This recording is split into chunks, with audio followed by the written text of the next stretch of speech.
अस्सलाम वालेकुम दोस्तों, कैसे हैं आप लोग। उम्मीद है कि अच्छे होंगे। एक बार फिर से आप सभी का स्वागत है नई और लेटेस्ट वीडियो के साथ। आज मैं आपको पढ़ाने जा रहा हूं उर्दू कवायद में वाहिद से जमा बनाने का तरीका। वाहिद और जमा होता क्या है। तो अगर आप चैनल पर नए हैं तो चैनल को सब्सक्राइब तो जरूर कर लेंगे और बेल आइकन को दबा लेंगे ताकि नोटिफिकेशन आपको मिलता रहेगा और आप उर्दू कवायद की चिंता छोड़ दें। इस एक हफ्ते में हर दिन उर्दू कवायद देता रहूंगा। पूरा का पूरा उर्दू कवायद की टेंशन आपकी खत्म हो जाएगी। जो भी कवायद से रिलेटेड है, जो कि आपके बोर्ड एग्जाम में पूछा जाएगा, 10th के स्टूडेंट हो या 12th के, कवायद सेम होता है।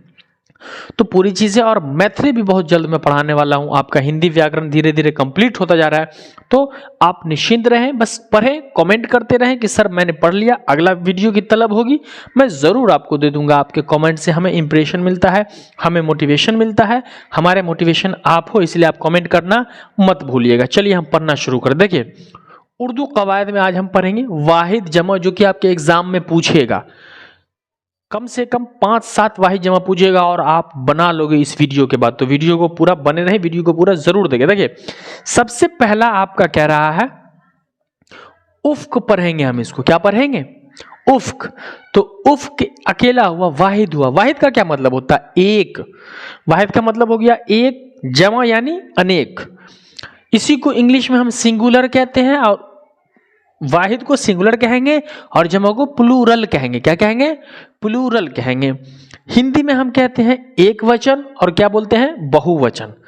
एक वचन और बहुवचन यानी कोई एक चीजें होती है तो उसको हम एक वचन यानी सिंगुलर कहते हैं। जैसे आपका वाहिद है तो इसको हम एक वचन कहेंगे और इसी को हम सिंगुलर के नाम से जानेंगे।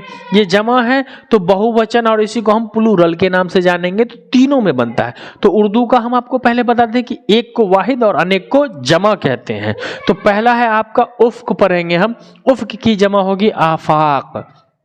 उफ्क की जमा क्या हो जाएगी? आफाक पढ़ेंगे, बड़ी काफ है। उसके बाद है उम्मत। दूसरा क्या है आपका? उम्मत। तो उम्मत की जमा हो जाएगी उमम। उम्मत की जमा क्या हो जाएगी? उमम हो जाएगा। तीसरा है आपका अब। क्या है? इसको हम पढ़ेंगे अब पढ़ेंगे। तीसरे को क्या पढ़ेंगे? अब। अब की जमा क्या होगी? आबा। अब की जमा आबा। ये पूरा आपको बोर्ड में यहीं से पूछेगा और वो पूछेगा तो आपको पता भी चल जाएगा, समझ जाओगे, अब बना भी लोगे। अब की जमा क्या हो जाएगी? आबा हो जाएगा। उसके बाद क्या रहा? आखिर। आखिर मतलब समझते हो ना, अंत में, आखिर में, लास्ट में। आखिर की जमा हो जाएगी अवाखिर। आखिर की जमा अवाखिर हो जाएगी। उसके बाद क्या रहा है आपको? इमाम। ये देखिए, इस पे मैं श्योर हूं कि इस टाइप का जो होता है वो 100% ये पूछ देगा आपको।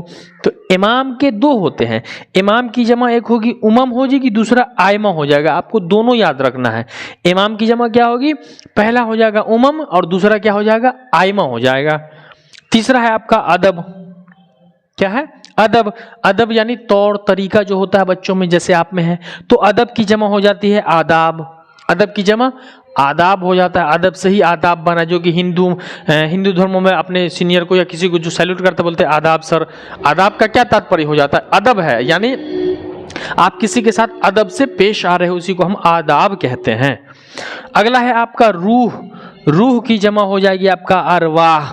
रूह की जमा क्या हो जाएगी आपका? रूह की जमा अरवाह हो जाएगा। उसके बाद है लास्ट वाला का सही से पढ़िएगा। अब इसके अल्फाज को अलम पढ़ेंगे। इसको क्या पढ़ेंगे? अलम। तो अलम की जमा हो जाएगी आलाम। तो ये लास्ट वाला क्या है आपका? यहाँ अलम पढ़ेंगे। इसको अलम की जमा आलाम होगी। ये भी आपको याद रखना है। कंप्लीट हो गया इधर का। अब इधर 10 में हम आते हैं।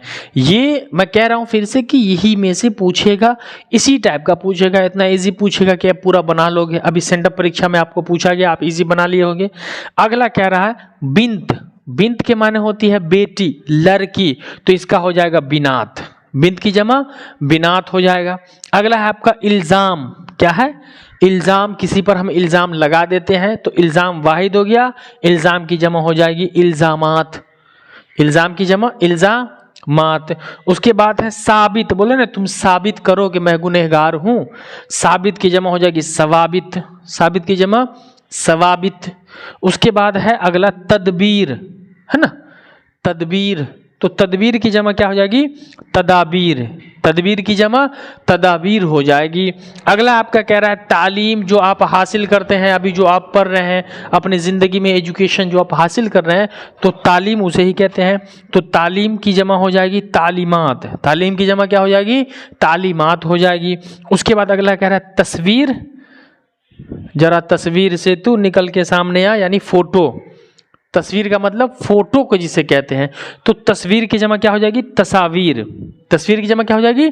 तस्वीर की जमा तस्वीर हो जाएगी। उसके बाद है हिस्सा, क्या बोलते हैं उसको? हिस्सा, यानी बोलते हैं ना कि मेरा हिस्सा किधर है, आपका हिस्सा किधर है, तो इसी हिस्से की जमा क्या हो जाएगी? इसको हम हिस्स पढ़ेंगे। क्या पढ़ेंगे? हिस्से की जमा हिस्स पढ़ेंगे इसको हम। उसके बाद है कानून, हिंदुस्तान का कानून अक्सरियत वाला है, कानून जो कि लॉ कहते हैं जिसे हम हिंदुस्तान में, है ना, तो इसी को कानून की जमा हो जाएगी कवानीन। देखिए इस पे भी मुझे डाउट है 100%, कानून की जमा कवानीन। उसके बाद अगला आपका खलीफा, खुलफाए राशिदीन, खलीफा जो होते हैं अल्लाह वाले हुआ करते थे, तो खलीफा की जमा हो जाएगा खुलफा। खलीफा की जमा क्या हो जाएगी? खुलफा हो जाएगी। उसके बाद है आपका राय है, जिसे हम एडवाइस सजेशन कहते हैं, राय देता है ना कोई आदमी किसी को, मैं आपको राय दे रहा हूँ कि अगर इसको अच्छे से पढ़ते हो तो आपका अच्छा नंबर आ सकता है, मैं आपको राय ही दे सकता हूँ, ऑर्डर तो नहीं चला सकता, तो ये मैं राय, मेरा राय है, उसी को राय। तो राय है, राय की जमा हो जाएगी आरा। राय की जमा क्या हो जाएगी? आरा। राय की जमा आरा। तो ये आपको समझ में आएगा। दो एक्स्ट्रा मैं बताता हूँ, मुझे अभी याद आ गया। ये हो गया एक मस्जिद और मंदिर, तो मस्जिद की जमा हो जाएगी आपकी मसाजिद और मंदिर की जमा हो जाएगी आपकी मनादिर। ये भी पूछने का डाउट होता है, ये पूछ सकता है। तो मस्जिद की जमा हो जाएगी मसाजिद और मंदिर की जमा हो जाएगी मनादिर। तो इस तरीके से ये आपका उर्दू वाहिद जमा कवायद में ही आता है। वाहिद से जमा कैसे बनाएं, तो हमें उम्मीद है कि आपको वाहिद जमा बनाना सीख गए होंगे और इतना वाहिद जमा आपने पढ़ लिया है कि यहीं से पूछेगा, इसी में से पूछेगा, और यदि ऐसा ही पूछेगा जो आपसे बन जाएगा पूरा का पूरा कवायद। अगर आप सही से पढ़ रहे हो तो आपका पूरा का पूरा कवायद में भी नंबर उठ जाएगा।